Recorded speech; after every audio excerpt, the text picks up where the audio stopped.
Өнөөдөр 13 цагийн орчимд 7 буудал нисэх чиглэл зорчигч тээвэрлэж явсан нийтийн нээврийн том автобус замаас гарч усал гарлаа.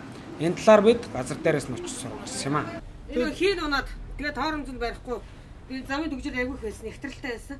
Тэгээд ямар зогсоогонд бол дээшээ гэж хашаа мөрөд зогсоолж. Тэгээд бол өчнөө машин өчнөө хүн амтыг ивдэг байсан. Тэгээд нөө өглөө нөө автобус ингээд гарахад одоо янз бүрийн хүмүүс тоор шалгадаг тий. Шалгадаг авах энэ хүүтний үед ингээд явж хагаад юу хийн нэг хөлдчтэй автобус чинь.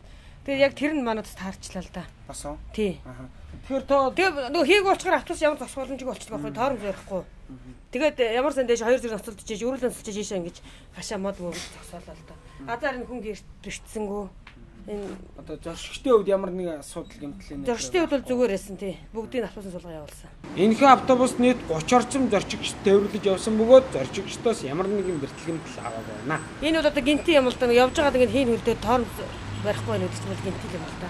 Энэ хийх хүлддэг асуудлын тэгвэл яаж шийдэх ёстой юм бэ? Энэ өглөө үйлрэлт одоо яа. Тэгээ миний ойлголтоор бол өглөө ингэ шалгахаар нь зүгээр байдаг. Зүгээр байдаг. Тэгээд өдрийн хөвжитл нөгөөх нь хөлдчөөд байдаг. Энэ чинь бас юм асуудал юм ба шүү дээ тийм ээ. Тэгэхээр энийг одоо яаж шийдэж болох вэ? Энэ одоо Монголын нэрстэй суурин султал холбоотой байх л та. Тэгэхээр энэ нэг бас Монголын янз бүрийн юм цагаагартай холбоотой гэж бодож байна. Энэхүү өвлийн цагт халдвараа гулгаа ихсдэгч энэхүү автобусны жолоочийн хувьд тоормосны шингэн хөлдсөн гэдэг тайлбар өгч байна.